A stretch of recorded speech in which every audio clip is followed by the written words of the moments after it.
ignorante en todos los términos, digamos, de la sociedad, pero es un tipo ilustrado en su profesión. Es el muy buen arquitecto que no entiende dónde está viviendo. Es el muy buen economista que no sabe cuál es el contexto, que no sabe el nombre de San Martín.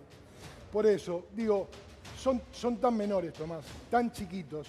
Digo, yo entiendo lo que quiere destacar Miguel en cuanto a la provocación, el cinismo, yo entiendo. Pero también creo que nos tenemos que parar un poquito por arriba y de mencionar que son personajes menores. Cuando Beliboni sale en un canal de televisión para hablar del 24 de marzo y quiere llevar agua para su pequeño molino, también me parece un personaje tenés razón. netamente menor. Mirá que me llevo bien con él, pero tenés razón, absolutamente. Lo hace menor. Tan menor como Santiago Díaz, que pasará la historia como un nadie. Como un nadie dentro de 2, 6, 8, 10 meses cuando Karina Milei se canse de él. No lo sé, pero digo, mañana vamos a estar en la plaza, supongo que todos, este canal estará. Y me alegra que la gente, porque tiene que ver, porque Crónica sube su rating cuando habla de esto. Porque tiene que ver con lo popular, con la memoria colectiva, con lo que somos los argentinos. Con lo que somos los argentinos. En un ratito vamos a tener el móvil en la Plaza de Mayo, donde ya hay gente, donde se prepara la vigilia, donde la gente va a tratar dentro de todo, con la alegría que se puede en estos momentos, mantener viva la memoria. Y la verdad, Tomás, me parece que es un montón. Gracias, Agustín. Tomás, gracias a vos. Gracias, viejo. Lourdes Suazo, buenas noches, bienvenida. ¿Cómo va? Bienvenidos a todos. A ver, estamos en un momento en donde uno de los mejores amigos de Milei, estoy hablando de José Luis Espera, acaba de decir: deberíamos dejar de hablar de golpe de Estado. Hay que dar vuelta a la página, muchachos, como calentando el clima a la publicación del video oficial. Va a provocar al gobierno porque se le empieza a desmoronar el relato. Incluso en una semana en donde en el Congreso logró el visto bueno, un cheque en blanco para tomar nueva deuda, las encuestas lo están destrozando. El presidente en Córdoba tiene 30 puntos de baja de imagen positiva. En algunos lugares en donde el núcleo era fuerte, donde hablábamos de 80% de voto positivo, las encuestas hablan de 58% de imagen negativa. Y el gobierno lo sabe. Fíjate que desaparecieron de las redes. Hay como un apagón en redes sociales. Hasta en ese terreno la están perdiendo. Por eso hay que estar muy atentos.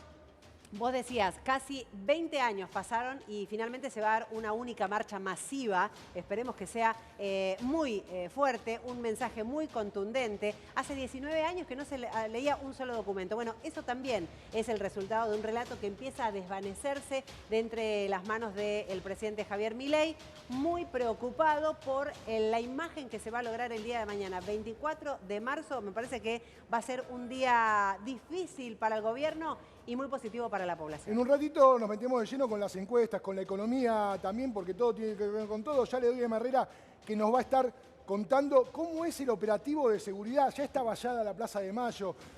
Ya está vallada la Plaza de Mayo con un operativo de seguridad que veremos cómo será. Va a contar Emma Herrera en un rato. Lo tengo a Daniel Arroyo del otro lado del teléfono para charlar de cómo será mañana. Daniel, gracias por atendernos. Agustín te saluda. ¿Cómo te va? Buenas noches. Muy bien, buenas noches y un gran gusto. Un gran gusto, como siempre, charlar con vos, Daniel. Bueno, estamos hablando un poco de mañana, ¿no? De cómo va a ser esa plaza que se presume histórica. ¿Qué presentís? Va a ser una marcha muy masiva, va a haber mucha gente en la Plaza de Mayo. Nunca hubo ningún inconveniente el 24 de marzo. Entiendo que esta vez tampoco lo va a haber. No solo se trata de memoria, verdad, justicia y afianzar lo que es clave para todos nosotros, que es para todos los argentinos, que es vivir en democracia, entender que la democracia es el mejor sistema que tenemos. Yo también planteo al gobierno que se puede hacer cualquier cosa, que las reglas democráticas de cumplir no se pueden nombrar dos miembros de la jueza de jueces por decreto de la Corte Suprema, o estar 2 años con presupuestos prorrogados, o vivir de veto y de decreto, o establecer el criterio como ha habido de niveles brutales de represión. Me parece que también es un momento para decir, hay reglas democráticas que cumplir, nadie las puede pasar. Está claro eso, más allá de esa certeza de que nunca pasó nada. Los últimos acontecimientos a uno le generan cierta duda. El despliegue que vimos hace un rato en la Plaza de Mayo de un vallado más intenso que otras veces, por ahí hace que haya cierta preocupación. ¿Pensás que el gobierno se va a animar a poner otra vez con los infiltrados y esta lógica que utilizó en las últimas marchas? Yo entiendo que no y espero que no. Lo que ha hecho los miércoles de los jubilados fue incrementándose todo el tiempo. Los jubilados eran 40, 50 que venían todos los miércoles protestando y daban una vuelta a manzana. Yo los veía y los conocía todos porque justo estaban donde entraba yo al Congreso y charlaba permanentemente. Empezaron, después de varios miércoles, a aumentar el nivel de represión hasta que en un momento había uno, que era el que un poco siempre estaba ahí hablando, que tenía camiseta de Chacarita, los hinchas de Chacarita lo acompañaron, luego al siguiente miércoles se juntaron muchos hinchas, luego al siguiente miércoles armó semejante operativo de seguridad del gobierno. Yo espero que se serenen. Acá se trata de un hecho que se da todos los años, nunca hubo control policial el 24 de marzo, siempre hubo tranquilidad. Claramente es un momento para fortalecer la democracia, para recordar y para fortalecer este tema de memoria, verdad y justicia. Yo espero que el gobierno no entre en esa lógica de creer que la tensión que gana con la grieta y con la represión, y que entienda que el 24 de marzo es una fecha ya instalada por los argentinos, aún aquel que no tiene muy claro qué ha pasado, o que no se ha informado, o que es joven y no ha vivido ese proceso, entienden que es un momento para que todos los que quieran se puedan expresar en la plaza. Perfecto, Daniel, muchísimas gracias por este ratito con Crónica. Queríamos tener tu voz en la previa de la marcha de mañana. Abrazo. Gracias y de verdad espero que todo sea sereno, como ha sido siempre los 24 de marzo. Y buenas noches. Buenas noches, esperemos que así sea. Mañana la plaza va a estar llena, se espera una multitud como todos los 24 de marzo, quizá un poco más que siempre. La gente va a vencer, uno cree, su temor. Emma Herrera, ¿cómo va a ser el operativo mañana? Con vallas por todos lados. A esta hora ya hay un doble vallado sobre la calle Balcarce, uno a metros de la entrada de la Casa de Gobierno, otro cerca de la pirámide, en torno al escenario donde ya se está realizando la prueba de sonido y donde hay una vigilia que se está llevando a cabo en estos momentos. También vallas en torno al Ministerio de Economía sobre la calle Irigoyen en sentido al Bajo, lo mismo en la avenida Rivadavia. Veremos dónde se ubica la policía, teniendo en cuenta que sabemos que cuando la policía se mantiene a distancia de los manifestantes todo transcurre en paz. Claro, todo más tranquilo. Fernando Carvajal, gracias por venir, bienvenido, diputado nacional. En la Cámara de Diputados el otro día se vio una situación violenta puertas adentro, también por supuesto puertas afuera los dos últimos miércoles. ¿Qué expectativa para la marcha de mañana? No, bueno, la expectativa, el deseo es que transcurra en paz, como lo escuchaba algún colega recién. Es cierto que cuando la ministra de Seguridad ha mantenido un perfil bajo y fueron marchas muy masivas, por ejemplo la marcha universitaria, no hubo ningún tipo de desorden ni conflicto. Lo que hemos visto en los últimos días fue una sobreactuación del despliegue policial y de la actuación de las fuerzas policiales. Y más grave todavía, creo después hubo una justificación por parte del gobierno del uso exagerado de la fuerza policial. Esperemos que esto mañana no suceda. El 24 de marzo es una fecha demasiado importante para la historia del país, para que se manche, como decías vos hace un rato, con cuestiones políticas de segundo nivel y que se la manche también con actitudes de violencia, porque justamente lo que plantea el 24 de marzo como dato central es la necesidad de construir una sociedad en paz, con cambios, con justicia, pero en paz, y abandonar el camino de la violencia en cualquiera de sus formas para hacer los cambios sociales. Fernando, vos venís del radicalismo, de un espacio que por supuesto tiene que ver con el regreso de la democracia a la Argentina, con construir esta historia que nos costó a todos muchísimo saber, aquel nunca más, los 30.000 desaparecidos y demás, la lucha de madres y abuelas y todo lo que hemos vivido del regreso a la democracia hasta acá. ¿Te preocupa esta provocación del gobierno respecto de la memoria completa y este comunicado que van a difundir? Contaba Miguel Ponce de León hace un rato, un video provocando, incluso filmado desde dentro de la ESMA, dando otra versión de los hechos.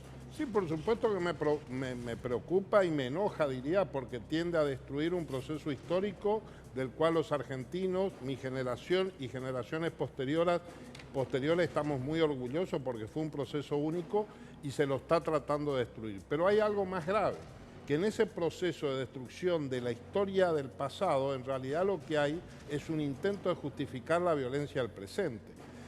Porque en definitiva lo que se trata de reinstalar es que es legítimo el uso de la violencia para atacar al que es diferente, que es lo que el ciclo histórico que Alfonsín trató de cerrar. Lo que estamos visualizando, vos decías, el otro día en la sesión hubo violencia adentro y afuera. Sí, la violencia adentro tiene que ver con la intolerancia que el gobierno está promoviendo. Los discursos del presidente y de sus allegados cuando hablan de hacer desaparecer personas o de hacer desaparecer socialistas, dijo el otro día Santiago Caputo, una frase de espanto y que habla por un lado o que es un completo ignorante y no entiende lo que significa hablar de desaparecidos en política en este país, o lo sabe y lo dice a propósito, y en los dos casos es extremadamente grave. Ahora, entonces, esta es la preocupación, no es solo por el pasado, no es una discusión histórica. Nosotros cuando discutimos la política de derechos humanos, estamos discutiendo qué vamos a hacer con las violaciones de los derechos humanos hoy, porque hoy en este país se siguen violando derechos humanos. Ahora, le pregunto, lo tengo a Juan Adaro de Pulso Research también con nosotros, y le pregunto si le garpa políticamente a Milei, a su gobierno, este discurso negacionista, este discurso violento. Juan, bienvenido, buenas noches, ¿cómo te va? Agustín, muchas gracias. Mira, me parece que tiene que ver esta batalla cultural que quiere llevar el gobierno, tiene efectos siempre y cuando la economía se vaya arreglando. Ahora, cuando la economía no responde, la batalla cultural se queda sin relato y creo que no le termina beneficiando porque, bueno, hoy el pueblo argentino en su gran mayoría está preocupado por lo que le pasa en el bolsillo.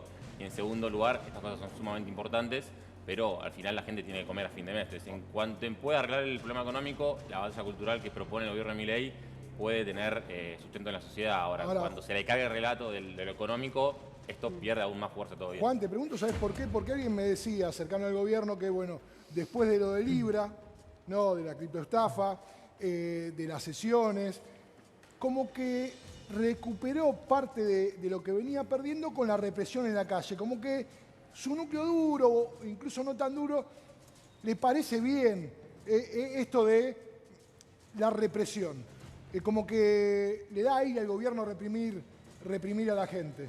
Mirá, yo creo que el gobierno quiso mostrar una imagen de orden en la calle y no fue lo que lograron, me parece, sino que todo lo contrario. Vimos la semana pasada un desborde total, bueno, lo que ya de público conocimiento, el fotógrafo muy lesionado y todavía en lo hospitalizado. Entonces yo creo que tenía un objetivo, no está cumpliéndose al 100% de lo que se habían propuesto, ¿no? Juan decía, este relato, esto de la batalla cultural le sirve mientras más o menos pueda mantener el relato económico. Cuando el relato económico se cae, esta batalla cultural desaparece. En un ratito lo voy a hablar con Juan Enrique, también con Fernando, porque tiene que ver con las jubilaciones, con el dinero del bolsillo, pero tengo a Guillermo Moreno del otro lado del teléfono, ex secretario de Comercio, por supuesto, hombre de principios y valores. Guillermo, gracias por estar un ratito con Crónica esta noche, y te quería pedir tu pensamiento sobre la marcha de mañana. ¿Qué va a pasar mañana en la Plaza de Mayo? Mira, me parece que igual que el miércoles a la noche de hace 15 días atrás y de este miércoles, el pueblo está garantizando gobernabilidad. Si bien hubo algunos análisis en la prensa que hablaban de que el gobierno había recuperado la calle, la realidad es un artículo de Liotti hoy, que coincide con lo que decimos nosotros, de que de alguna manera la justicia se puso al frente del operativo auditándolo, un juez, ese juez con su superior, que es una Cámara, y la Cámara con el presidente de la Corte, y me parece que fue claro que no querían tensar ni de un lado ni del otro. Y sobre todo garantizó el otro, donde el pueblo con mucha sabiduría fue a decir presente, y que el gobierno, que claramente no va a cambiar las políticas, se va terminando. Ahora, Guillermo, hoy los diarios, la tapa de uno especialmente, cuando dice, bueno, la plata del fondo no se va a poder utilizar para contener el dólar, fue contundente, digamos, ¿no? Dice, bueno, vayan pensando cómo sigue esto. Y mañana va a ser una demostración en paz de, entre otros, un peronismo reivindicando las distintas resistencias que ha tenido a la dictadura, la de los 50, la de los 70, la de los 60, y que está presente. Hay un clima interesante que se empezó a gestar después de lo de Bahía Blanca. A este individualismo del gobierno le afloró la solidaridad del pueblo. Ustedes sacaban un camión todos los días con mercadería que no era de ustedes, la mercadería que les llevaban, que le daban. Claro. Y me parece que hay una consigna que tiene que ver con Dios, patria y familia, que se empieza a articular. Se empieza a articular en una conciencia del pueblo que empieza a construir su propio futuro. Mañana va a ser muy importante. Guillermo. Tranquilo, va a haber muchos actos, no solo este central, va a haber muchísimos actos. Sí, en todo el país. En todo el país. Guillermo, ¿qué importancia le das a las provocaciones que pueda hacer el gobierno mañana difundiendo un video sobre la memoria completa? ¿Y eso le das alguna importancia? ¿Te parece que es menor? Menor. Eso no tiene importancia. Los oficiales superiores de las Fuerzas Armadas y los oficiales de la Fuerza de Seguridad están ordenados y saben que hay un esquema donde la obediencia debida no existe, y esto entonces tiene que ser en el marco de las instituciones. Eso de los polis, como están mostrando ahí en las motos, disparando por arriba del que va, eso no lo vas a ver, ¿no? Y creo que no lo vas a ver más en la Argentina. Ojalá. Estos polis subiendo con las motos arriba de la Plaza de Mayo, creo que se autocriticaron, los oficiales superiores entendieron que por ahí no va, y de alguna manera desplazaron la mesa que había tomado esas decisiones del miércoles a la tarde hace 15 días atrás. Guillermo, gracias por este ratito con nosotros. Queríamos tener tu voz ante la marcha. No, mañana el pueblo que vaya tranquilo, va a estar bien, y te vuelvo a insistir, hay un acto central, un evento, pero va a haber muchísimos actos a lo largo del país, cada uno con sus características, y me parece que eso es lo relevante. Nos vamos encontrando en un proyecto común, y en ese proyecto común no contiene a la libertad avanza, y dentro de la ley y el orden todo esto se va a ordenar. Abrazo grande, Guille. Chao, querido, gracias por llamar. Guillermo Moreno, siempre una palabra autorizada para hablar de lo popular. Vuelvo con Juan Enrique. Juan, gracias por venir, por estar acá. Por supuesto que todo tiene que ver con el 24 de marzo, pero nadie puede, más allá de que la marcha es por la memoria, la verdad y la justicia, vienen en medio de un clima de marchas que tiene que ver con los reclamos más cotidianos. Jubilados, ahora vamos a hablar con Fernando, de la gente que no llega a fin de mes, la CGT anunciando una movilización para el 9 y un paro para el 10.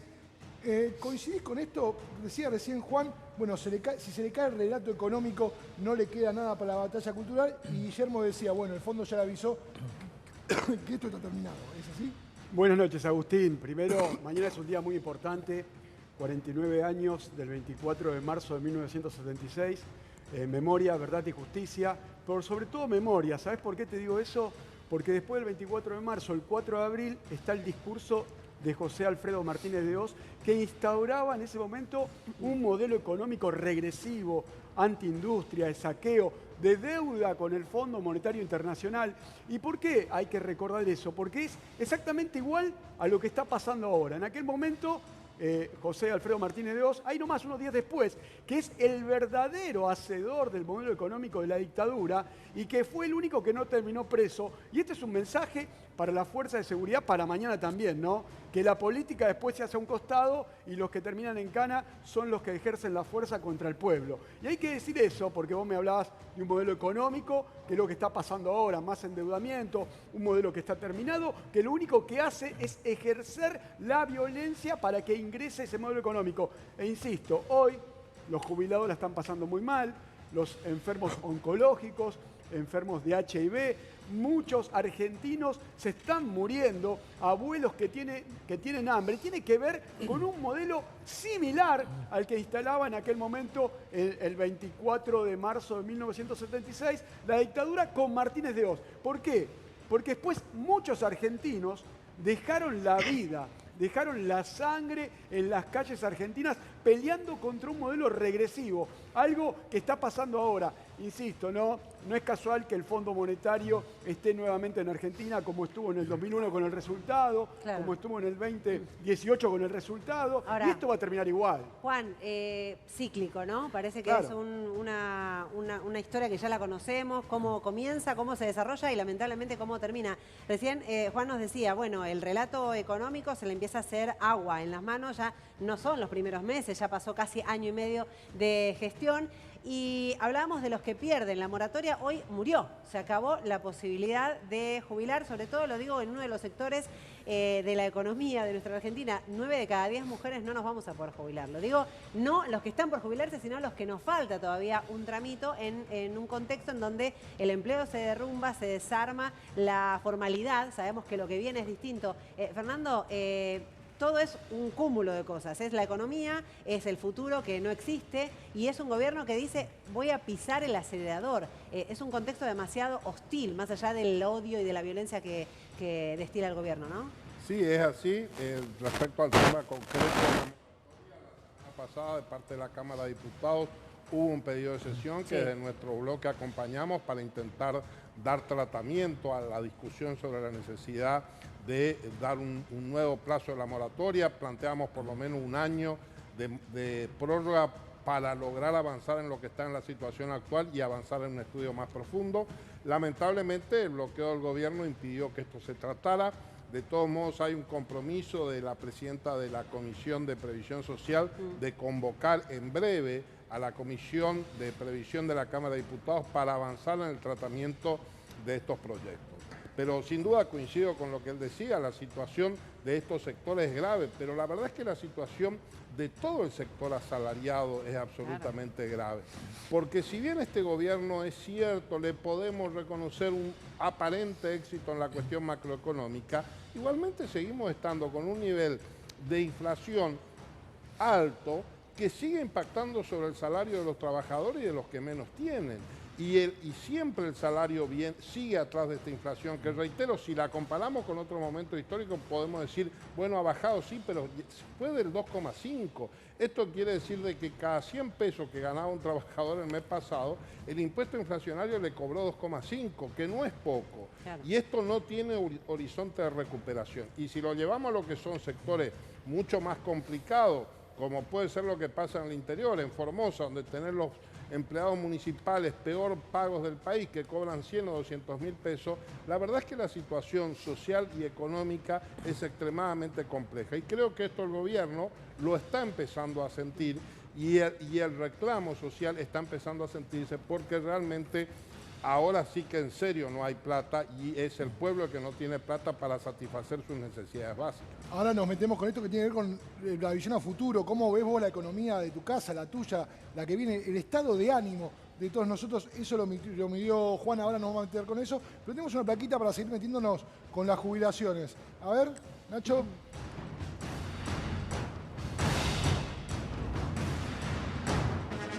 Último momento.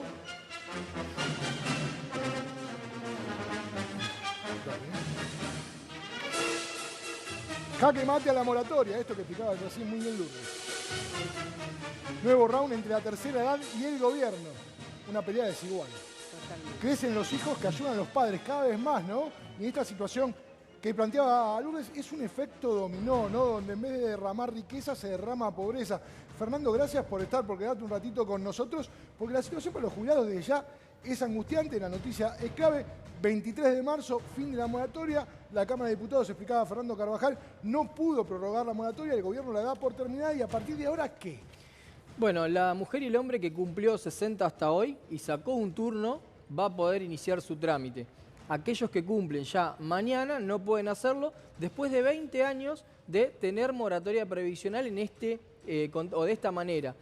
Un dato, en el 2024 se jubilaron 427.000 personas. Sí. El 70% lo hizo a través de moratoria, 313.000 aproximadamente. Sí. Así que la moratoria cumple un rol importantísimo y ahora sin moratoria que queda la PUAN a los 65 años. Que es un porcentaje menor a la jubilación mínima, el 80%, ¿no? Sí, pero además tiene un socioeconómico que no es para cualquiera, no se deriva, ese es otro problema, o sea, si la persona fallece, el grupo familiar queda sin ingresos. Ok. ¿Sí? ¿Y qué pasa? Y no puede seguir trabajando. Entonces, un hombre que tal vez tiene 15, 16, 10 años de aportes, no va a poder acceder a este beneficio porque tiene que dejar de trabajar. Quiero rectificar acá que en los últimos 2 años se jubilaron 420.000 personas, ¿sí? El 70% con moratoria. No, me equivoqué en los últimos 2 años. Igual es un montón. Es un montón lo útil que ha sido en estos años la moratoria. ¿Puedo hacer una aclaración? Que yo sé que está de más y todos van a decir, sí, ya sé, acá. Nadie le regala nada a nadie, porque estoy cansada de escuchar, bueno, se está jubilando gente, le estamos regalando los aportes. El que accede a una moratoria paga lo que no le pagó su empleador o los años que le faltan. Mirá, yo te lo voy a graficar así. ¿Viste? Nosotros venimos con varias leyes de blanqueo. Sí. Que vos blanqueabas, no fue mi caso, y no pagabas nada. Bueno, todas las personas que se adhirieron a la moratoria pagaron y están pagando hasta el último peso. O sea, el que evadió, tenía plata en negro afuera, vino, la trajo, no agarpó nada, vos laburaste, tu patrón no te hizo los aportes, tuviste que pagar, ¿es así? Claro, tuviste que pagar y no solamente sino que se te actualiza la cuota mes a mes cuando aumenta la jubilación. Claro, cosa que está bien incluso, digamos, sí, ¿no? Sí. No está mal. No es justo porque tu empleador es el que la evadió. Bueno, pero bueno. Tampoco hay que escindir del contexto actual que estamos viviendo. Hay una negociación abierta con el Fondo Monetario Internacional que impone recetas. ¿Y cuál es uno de los principales pedidos? Que se aumente la edad jubilatoria. Algo que está pasando de hecho, y me va a corregir el abogado si me estoy equivocando, estoy diciendo algo erróneo, sube la edad jubilatoria de las mujeres de hecho. Es algo que pide el Fondo Monetario Internacional siempre en su típica receta. Sí, no solamente sube la edad, sino que ahora por 5 años...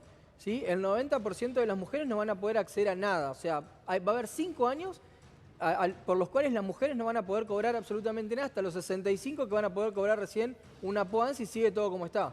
Un detalle, ¿no? Hay que agregar algo, ¿no? Los que cumplen ahora 65 años, en los 90 estaban en su apogeo de la edad laboral, entre 30 y 40 años, y fue cuando se flexibilizó lo que era el trabajo. O sea que tiene mucho que ver el modelo económico. En aquel momento no se hacían los aportes, muchos empresarios no pagaban los aportes, no eran los trabajadores que no querían pagar las contribuciones. Y eso tiene que ver con el modelo, y hay que decirlo, porque nuestro modelo previsional, nuestro sistema previsional es asistido. Claro. Como no alcanza es con impuestos. Y estos tipos que evadieron en los 90 tendrían que pagar impuestos, los empresarios que no pagaron, y eso es lo que no quieren pagar. De hecho, se bajaron bienes personales, se bajaron ganancias, impuestos al champagne, automóviles importados. Es un tema regresivo. Acá le sacás a las mayorías para darle al sector concentrado. Esa es la realidad. El famoso Hood Robin. Ahora, pregunto yo y les pregunto a todos, cada uno desde su lugar, empezando por Juan, por supuesto.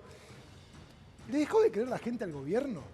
Digo, porque antes Milei decía, y todo funcionaba como si eso fuera verdad más allá de que no fuera.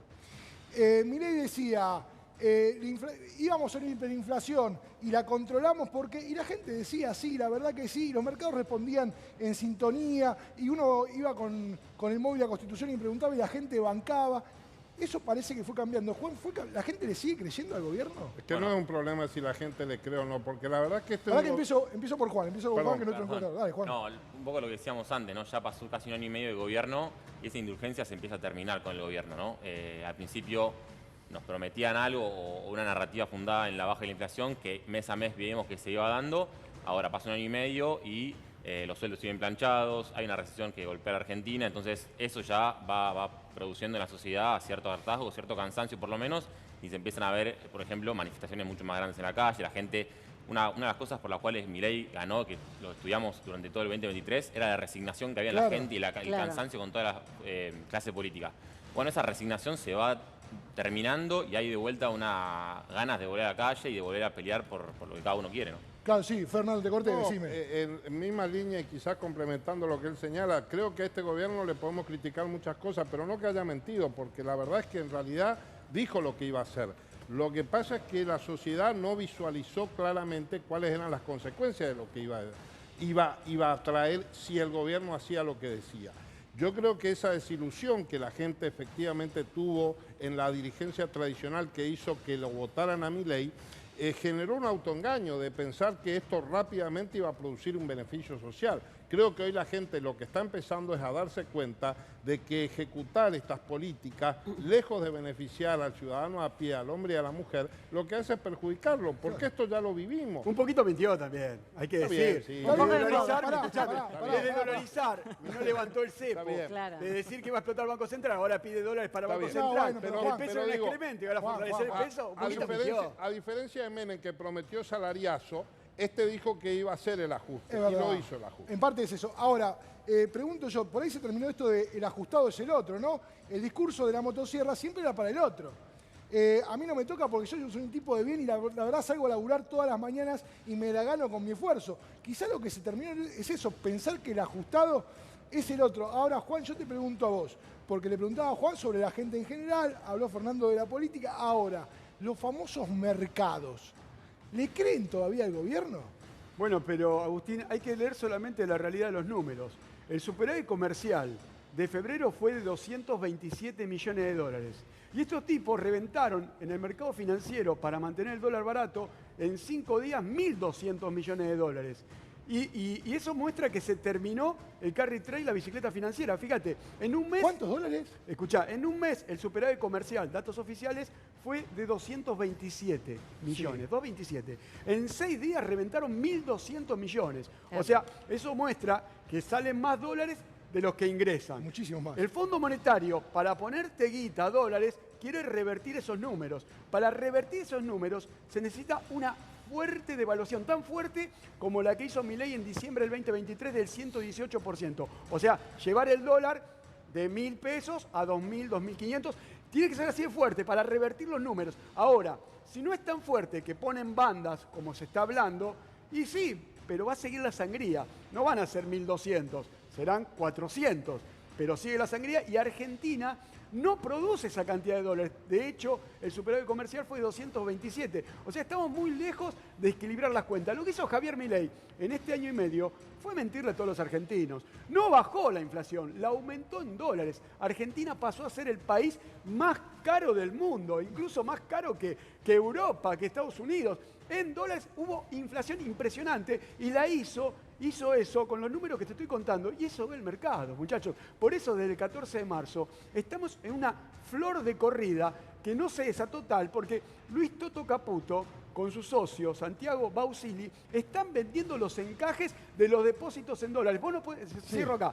Vos no podés controlar precio y cantidad. Si vos querés tener un precio, tenés que relajar cantidad. Y si no tenés cantidad, ¿qué es lo que van a poner, muchachos, que ya conocemos? Cuando están vendiendo dólares que están depositados, ¿qué es lo que van a poner? Cepo. Corralito. Corralón.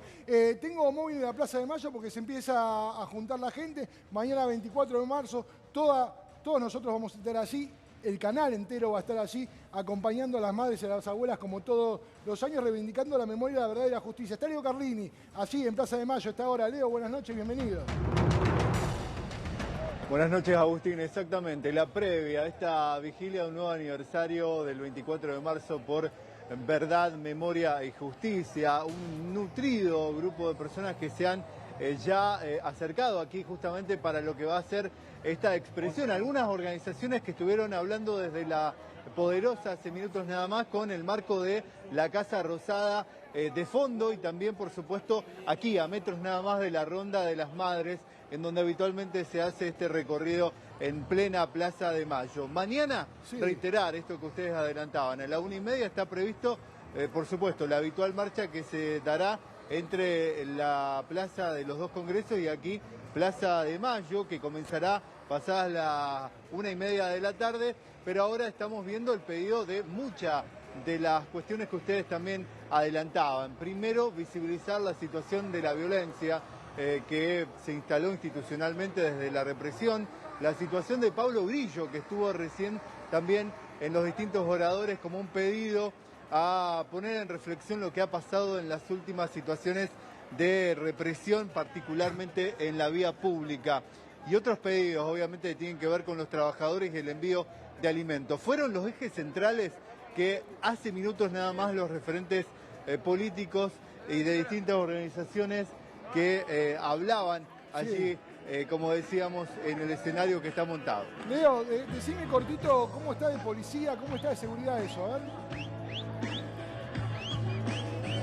No, vos sabés que no hay mucha presencia policial, hay una mínima presencia que es la habitual que está aquí en Plaza de Mayo. Lo que vemos es distintos simpatizantes, organizaciones sociales, especialmente la barriada, ¿no? Los distintos sectores que han llegado, muchos jóvenes.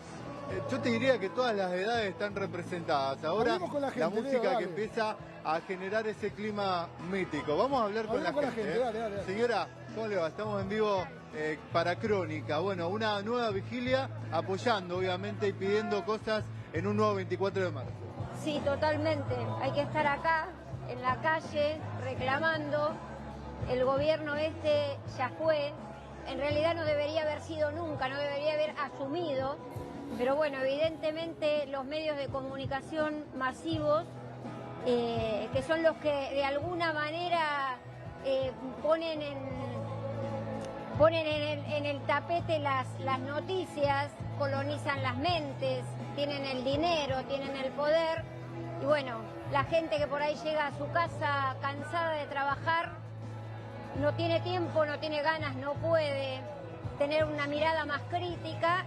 Y llegamos a esto. En la mirada crítica también el pedido de justicia, de basta de represión en las calles. Sí, no solamente represión en las calles, sino una economía de guerra realmente histórico. Nunca me imaginé que nos iba a volver a pasar una cosa así. Bien, acá se quedan y mañana en la marcha. Mañana la marcha sin falta. Muy bien, allí está Agustín Expresados. 30.000 desaparecidos, ahora y siempre memoria, verdad y justicia. Las palabras de esta mujer que representan un poco el sentimiento que se replica a lo largo de toda la plaza, ¿no? Esta sensación de, hay que decir... ¡Fuera Milei! ¡Fuera Milei! ¡Fuera! Son 30.000 y nunca más, nunca más. ¡Fuera! Bueno, esto que se va repitiendo, como decíamos, el mensaje de la mayoría de los que en la vigilia están aquí en Plaza de Mayo. Muy bien, Leo. Ahí está, llena la plaza, ¿no? Sí, una noche para ir a acompañar esa vigilia con organizaciones sociales. Ahí está la gente de la Garganta Poderosa, que como todos los años tiene sus stands. Sí, ahí, Agus, pensaba, sabes que los motivos están clarísimos, ¿no? Para cada 24 de marzo, pero en este contexto hay también mucha necesidad de encuentro, ¿no? Ese desánimo, esa desesperanza y el ataque constante, ¿no? El estar juntos, el encontrarnos. No hay nada que celebrar, eso ya lo sabemos. Añoramos mucho cuando se movilizaba el pueblo para celebrar un derecho, para festejar una conquista, y ahora es tal el golpe, el ataque sistemático de este gobierno, que el 24 de marzo en esta versión 2025 va a ser masiva, va a romper incluso todas las expectativas. Fíjate que es la vigilia, la cantidad de gente que hay en la previa y el ánimo, ¿no? Cuando pone Leo Carlini, pone el micrófono, todos quieren hablar, todos tienen argumentos y todos quieren demostrar por qué todos tenemos que encontrarnos mañana en esa plaza. Y va a ser la segunda marcha masiva en menos de una semana, algo que refuta la intención del gobierno de eliminar las protestas callejeras, porque hay que destacar que la masividad de la protesta del miércoles pasado de acompañamiento a los jubilados generó que no se aplicara el protocolo antipiquetes y tuvieran que rever el operativo de seguridad alejando a la policía, porque hizo mella en el gobierno nacional lo que fue la fuerte represión en las calles, ¿no? En torno al Congreso, y mañana nuevamente la masividad que va a estar llenando la Plaza de Mayo y todo el sector del Congreso al mediodía. Ahora, Juan, te pregunto si estas políticas de memoria, verdad y justicia, estas cosas que parecen tan arraigadas en la sociedad argentina, cuando uno pregunta en las encuestas sobre las políticas de Javier Milei, aparecen como una preocupación. Bueno, no, las principales preocupaciones tienen que ver con lo económico, como mencionamos antes, y algo que sí ha crecido este año sobre todo es el tema de la inseguridad, que en nuestras mediciones por tercer mes consecutivo el principal problema que aqueja a los argentinos, o que al menos declaran, es la seguridad, por encima de la inflación, de la economía en general, de los bajos salarios. ¿Por arriba del desempleo? ¿Por arriba del temor a perder el empleo? Sí, casi 20 puntos de menciones a la inseguridad, lo que sí, si sumás todas las cuestiones económicas, obviamente te da más alto, pero bueno, claro, como factor como solo, ítem suelto, la inseguridad marca en punta. Ahora, Juan, en ese marco, ¿cómo se entiende que muchos de tus colegas dicen que Patricia Bullrich es la ministra o la dirigente con mejor imagen del gobierno, si el principal problema es la inseguridad. Bueno, estamos viendo una merma en la imagen de los principales dirigentes del gobierno a raíz de varios sucesos desafortunados que tuvo el gobierno, podríamos decir, de Davos, de Libragate, de las marchas en la Plaza de Mayo, y con eso baja Patricia ya tiene más negativa que positiva, lo mismo que Milei, antes era una brecha positiva entre esos dirigentes, ya la tendencia se ha revertido y hoy hay más que dicen que tiene una imagen negativa, sobre todo de Patricia y de Javier Milei, que los que dicen que tiene una imagen positiva, ¿no? O sea, Patricia Bullrich, que era una de las funcionarias mejor catalogada, está en picada. Sí, y la que se mantiene, creo, un poco por el bajo perfil que ha mantenido en los últimos meses, es Victoria Villarruel, que no termina de impactarle tanto estas cosas, porque ya sabemos que fue corrida de la mesa chica del gobierno, por si se quiere, y está como más callada, por así decirlo, o tiene intervenciones más puntuales y más estratégicas tal vez, que el otro día salió a saludar en la represión y demás. Entonces se mantiene con cierta estabilidad, pero Javier Milei y Patricia Bullrich, con los sucesos de los últimos meses, están a la baja en cuanto a su imagen. Fernando, vos sos un hombre de mucha experiencia política. ¿Crees que el gobierno empezó un declive irreversible? Sí, sin duda que está en declive el gobierno, saludablemente creo, porque si hay algo que urge, me parece que desde el sistema político le empecemos a poner límites al presidente. Si no le ponemos límites y le sumamos a esto el discurso y la vocación hegemónica que tiene Milei, sin ninguna duda que vamos a estar en problemas. Hasta ahora esto costaba hacerlo porque el aparente consenso mayoritario que lograba hacía que muchos cedieran ante esto y decidieran habilitarle nuevos poderes. Esto pasó la semana pasada todavía, cuando se le da un cheque en blanco. Nosotros votamos en contra, obviamente, no porque estemos en lo ideológico diciendo que es absolutamente imposible un acuerdo con el fondo, se lo votamos a Alberto Fernández, lo hemos acompañado en otro momento, pero por supuesto que de ninguna manera estábamos dispuestos a darle un cheque en blanco, un crédito que no sabemos ni para qué se lo va a utilizar ni cuáles son las condiciones. Pero yo, si me permitía aportar sobre este tema de la seguridad, porque creo que algo que el gobierno lamentablemente logra es establecer frente a esta legítima preocupación social que la única alternativa es la represión ilegal. Y nosotros en esto tenemos que estar muy fuertes. La inseguridad es un problema, pero desde la democracia y el Estado de Derecho tenemos posibilidad de dar respuesta. Tenemos que hacer las cosas bien y es cierto que en esto nos falta tomar decisiones, nos falta buscar consenso, pero de ninguna manera podemos aceptar que la respuesta frente al problema de la delincuencia sea pasar a sistemas represivos que violen las garantías de los ciudadanos. Pregunto, ¿en este modelo no hay intención de atacar las razones por los cuales puede crecer la necesidad y las tentaciones del delito? Todo lo contrario. Claro, es como que las políticas tienden a incrementar los índices pero de convengamos, coincido con tu diagnóstico, no hay ninguna vocación ni siquiera a discutirlo seriamente. Claro. Pero el delito es multicausal. Es verdad. Aunque vos tengas una sociedad absolutamente justa y equitativa, igualmente vas a tener delitos y vas a tener problemas de seguridad y tenés que tener políticas serias para luchar contra eso. El problema es que no vas a tener políticas serias si tenés una ministra como Patricia Bullrich que en vez de gobernar, de buscar acuerdos políticos y generar consenso, lo que hace es estar todo el día tuiteando, sacando fotos y haciendo publicidad en beneficio del gobierno al que se sumó hace 22 minutos. A propósito de este tema, esta semana el gobierno va a volver a insistir con dar tratamiento legislativo a la baja de la edad de punibilidad y a la ley antibarras. Esta semana, en medio de todo este lío, esta semana el gobierno va con dos leyes que le importan aparentemente solo al gobierno y quizá para distraer la atención, pero retomo el hilo que tenía que ver con esta pendiente que marcaba Juan de los dirigentes, de la credibilidad del gobierno, y yo le preguntaba recién a Fernando si ese declive, mirado desde lo político, es irreversible. Me parece que Juan Enrique lo dejó claro, ¿no? Que en lo económico también el declive parece irreversible, pero hay un año electoral de por medio en la Argentina y a veces pasan cosas los años electorales en Argentina que demoran que los procesos terminen como marcaría su camino. ¿Pensás que el Fondo Monetario puede meter la cola para que la agonía se estire? Sí, evidentemente el Fondo Monetario algo va a intentar hacer. Tengo mis dudas, ¿no?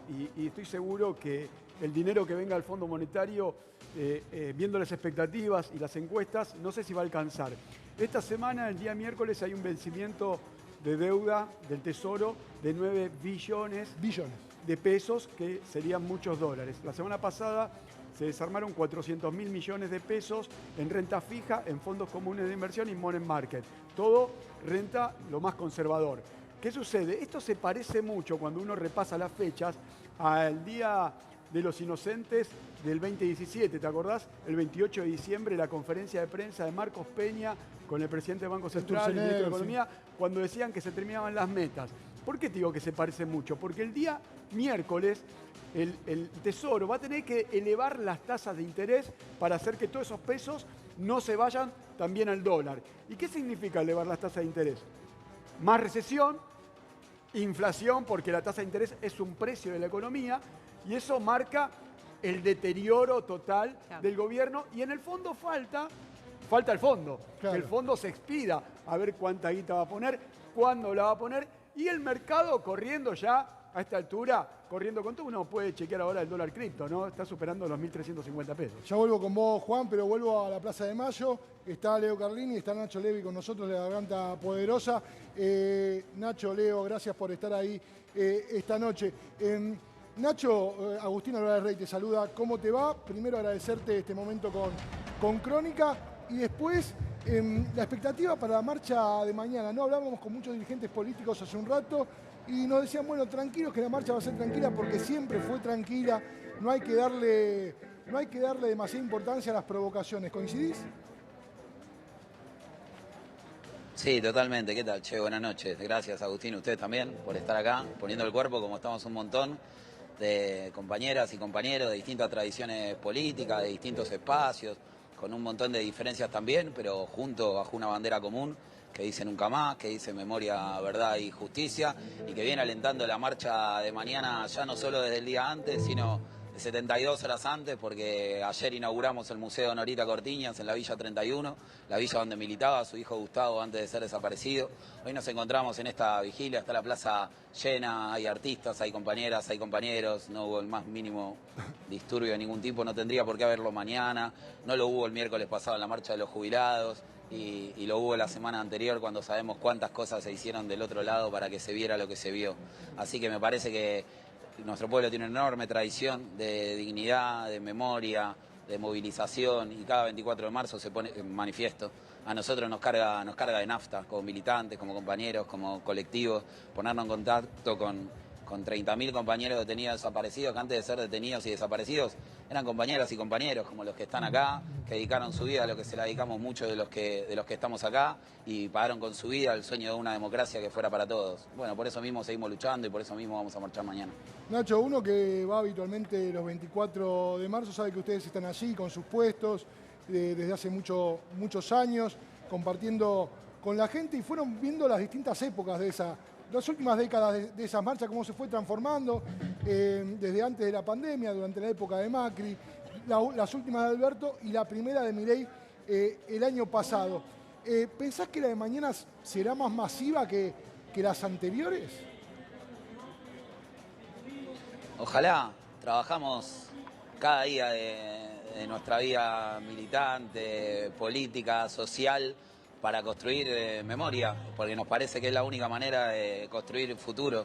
Y creo que cada año las intervenciones de La Poderosa, las columnas de las distintas tradiciones, los debates que se generan alrededor de la marcha, la participación de argentinas, argentinos o personas que vienen de otros países a vivir esa cultura manifiesta de la dignidad, de la reivindicación de lo colectivo, crezca, siga creciendo. Es a lo que venimos. Nunca jamás en todos estos años de defensa irrestricta de la democracia viste militantes de ninguna atracción política generando disturbios un 24 de marzo, que suelen ser movilizaciones donde ni siquiera se ven fuerzas de seguridad.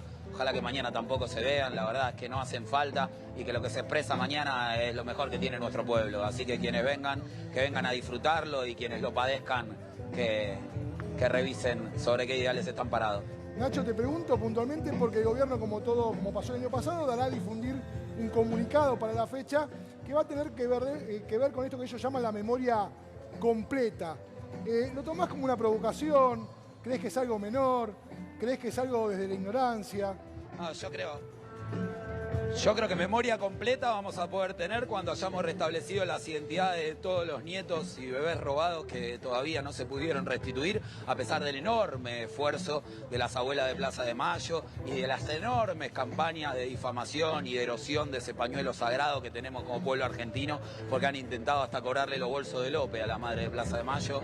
Entonces me parece que ese respeto a esa historia, a esa resistencia está vivo, y que la mejor manera de burlar o de prevenir o de inmunizarse de las tergiversaciones que pueda haber sobre la marcha es venir a la marcha. ¿Cómo es tu nombre?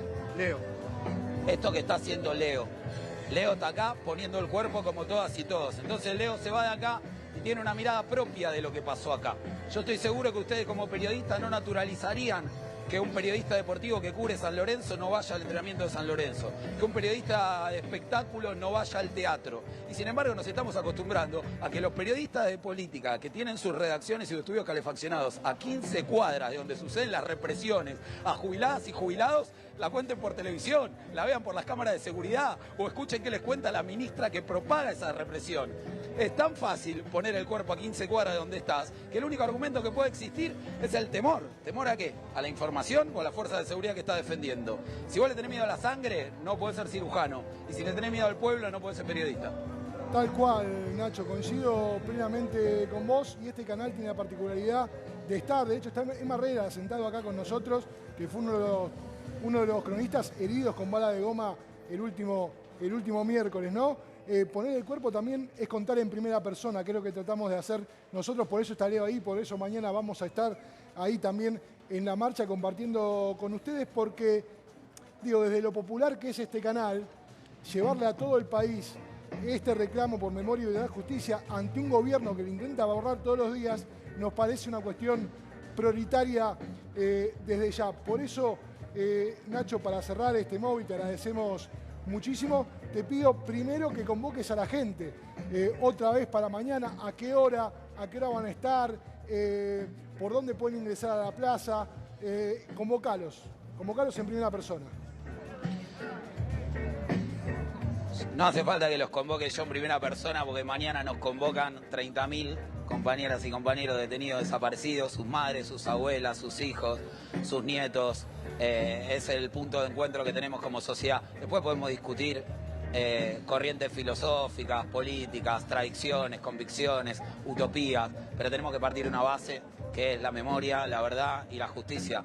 Para eso salimos mañana a la calle, y estar en la marcha es un ejercicio para la propia integridad, porque yo te aseguro que cualquiera de los editorialistas a sobre que vemos construir versiones fabulescas sobre las movilizaciones y las represiones no podrían hacerlo con tanta liviandad si estuvieran al lado de una señora de 85 años que se está fumando una lata de gas que no te permite ni siquiera abrir los ojos en los próximos 10 minutos, ni si como el compañero que está ahí sentado se hubieran comido un balazo, hubieran tenido que levantar a un colega que estaba tirado del piso, y ni hablar quienes han estado cerca de Maxi, de Darío o de Pablo Grillo. A los que marchamos mañana nos une la memoria, nos unen 30.000, nos unen las madres que hoy son jubiladas, nos unen las identidades recuperadas, y nos une un abrazo colectivo a Pablo Grillo y a su familia, porque un día dijimos nunca más, y porque no hay motosierra que no se va a caminar para atrás. Tal cual, Una Nacho. plaza llena, Agustín, una plaza que está reflexionando y a la espera.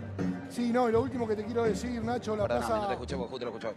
No, la plaza es de las madres y de las abuelas y de todo el pueblo argentino mañana, ¿no? Las mezquindades políticas mañana por un día por lo menos de lado. Y te veo ahí con la remera de Manos Argentinas.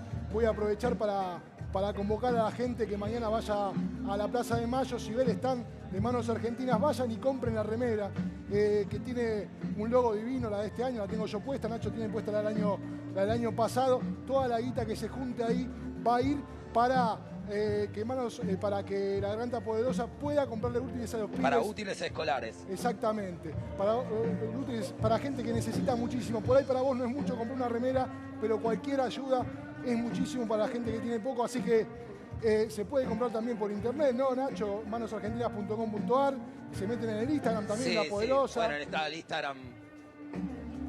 al Instagram de cualquiera de Manos Argentinas o de La Garganta, y nos dan una mano grande para el trabajo de cada día, que es la continuidad de la lucha de esos 30.000 también, ¿no? Estamos acostumbrados a decir compañeros detenidos desaparecidos, se nos pierde de vista que antes de detenidos desaparecidos eran compañeros que fueron detenidos desaparecidos por hacer ese tipo de cosas. Así que ojalá que puedan estar acá. Otra razón importante para estar mañana es que Norita Cortiñas por primera vez no puede venir, o eso es lo que parece físicamente. El año pasado con 94 años y su bastón estaba acá, y ahora hay un globo que vuela ahí en el cielo que dice Norita nunca falta, cada día está más alta, así que ojalá que estén, nos está cuidando de algún lugar y seguramente la que hizo posible que hoy se aguantara la lluvia para que toda esta plaza pudiera hacer la vigilia que fue.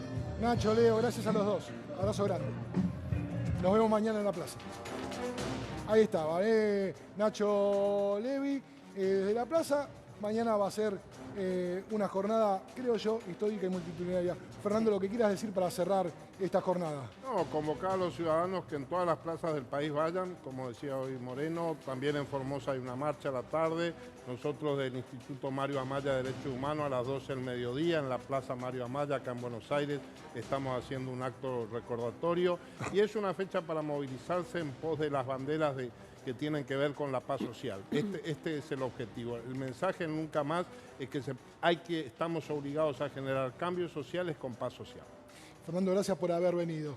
Juan, me quedo con esta placa que pedía Lourdes también, porque tiene que ver con el estado anímico de cara al futuro, ¿no? Mirá, pensando en el futuro del país, ¿qué sentimiento caracteriza mejor el estado de ánimo? Y fíjate cómo se van cruzando las líneas verdes, las positivas y las negativas, para entender enero de hace un año estaba cómoda la positiva, ¿no? El ánimo estaba tranquilo y se fue revirtiendo. Sí, bueno, empezó el gobierno de Milei con el 54% de los votos en un balotaje. Obviamente uno esperaría que la población en su gran mayoría diga que está esperanzado con el futuro. Sí. A lo largo del año hubo un montón de sucesos. La última vez que había la roja le ganó a la verde fue... Eso es Davos. 47-4 ahí el discurso de Davos. Ahí cuando empieza la caída. Ahí a fines de una enero, serie de sucesos totalmente catastróficos. Enero del liberados 2025 de gobierno. Y para irte la última vez que la negativa era positiva, hay que irse a octubre del año pasado, que fue el famoso asado de los héroes en Olivos, ¿no? El veto de los jubilados. Exactamente. Y ahora, bueno, otra vez con Davos, con Libragate y con la marcha y la represión en la Plaza del Congreso, hoy nuevamente vemos que los sentimientos negativos que están impulsados por sobre todo bronca, tristeza, angustia, le gana a lo que puede ser la esperanza y la alegría. Fíjate que pasó en enero, finales de enero, 47,4, bajó 10 puntos. Hubo una marcha y después de Davos hubo una marcha muy importante, ¿te acordás? Sí. Y eso tiene que ver con eso. La gente, yo creo que el pueblo, la gente ya se está dando cuenta lo que está pasando, porque yo siempre digo, en vano el esfuerzo, ¿no? Muchos abuelos están cagando de hambre, no pueden comprar medicamentos, trabajadores son pobres. El esfuerzo, uno creía, los trabajadores, los jubilados transversalmente creyeron que esto podía tener sentido el esfuerzo. Es que decían, este es el esfuerzo que vale la pena. Bueno, ahora ya se están dando cuenta que son una banda de estafadores, una banda de mentirosos, viste, diciendo que no hay pesos para comprar dólares, es mentira. Los pesos para comprar dólares no los tenemos nosotros, los jubilados, los laburantes, pero el sector concentrado, el que está haciendo bicicleta, sí que tiene los pesos para comprar dólares y son los que se están llevando los dólares baratos que vende Luis Toto Caputo, como lo hizo ya en el 2018. La historia se repite. Juan, te pregunto por esta incertidumbre, que acá veo que cae un poquito, por primera vez cae, ¿no? Cae, es lo más bajo que llegó, 16 puntos. ¿Qué significa? Yo los ubico en el lado de los sentimientos más negativos, de incertidumbre de a dónde va a ir a parar el país. Sobre todo porque además he escuchado durante toda esta hora a Moreno hablando de, bueno, hay una idea de organización comunitaria y del pueblo argentino que se vuelve a juntar sobre ciertas, como la marcha de mañana.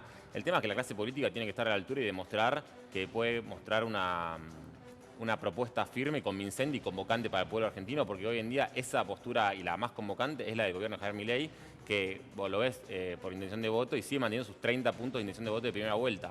Acá no tenés que tener 70 puntos para ser presidente. Con ser el menos malo de todo, Alcanza. ganás. Entonces, Claro. en ese sentido, la clase política creo que tiene que dar un paso adelante y agarrar y hacerse responsable de la situación que estamos viviendo, ¿no? Juan, gracias por venir. Gracias a ustedes. Emma. Flaco favor le hace a esto el sincericidio que están cometiendo algunos funcionarios del gobierno de Javier Milei, como el que perpetró en las últimas horas el jefe de asesores, Damián Reibel, quien se deshizo en halagos a los bienes naturales que tiene Argentina, pero dijo el problema es que está poblado por argentinos. Gobiernan, el famoso gobierno en un país que odian, ¿no? Juan Enrique. Pero pará que Bueno, pidió disculpas. Bueno. Viste que posteó y en realidad no. Pero dijo, obviamente el kirchnerismo es malo, malo, malo, malo, nos hizo mucho daño, daño, daño. Y abajo dice, perdón, pido disculpas por el malentendido. Yo creo que Eso dijo. Damián Reidel Damián, es sí. un sinvergüenza. Con eso no se jode. Sí. No se jode con la Constitución Nacional. No se jode con la división de poderes. Mucho menos con eso en Estados Unidos, hablando en inglés y con la papa en la boca. Ese tipo, porque lo tengo que escribir así, estudió en Argentina, en el Balseiro, financiado por todos nosotros, por muchos argentinos que dejaron la vida, justamente por eso la memoria, verdad y justicia, y es muy irrespetuoso lo que hizo. Lo menos que tiene que hacer es irse del gobierno, y lo segundo sería juicio por traición a la patria, porque por menos de eso muchos argentinos pagaron consecuencias. Es vergonzoso lo que digo y lo digo como argentino. Acá hay muchos jubilados, lo repito, porque nos están mirando muchos jubilados, a mí me escriben mucho en este momento, se están cagando de hambre. Por supuesto. Y este tipo le falta el respeto a esos jubilados, a los enfermos oncológicos, a los enfermos por HIV y a todos los argentinos de la industria que perdieron el laburo. Cerraron 16.000 pymes, a todos los trabajadores de la construcción, a los trabajadores del comercio y a todos los que la están pasando mal en Argentina. Juan, gracias por venir. Por favor, un placer. Gracias, Juan Enrique, por venir. Siempre es un placer tenerlo a Juan acá. La única buena noticia que te vamos a dar el día, como siempre, la tiene en su boca Lourdes Suazo. Hermosa.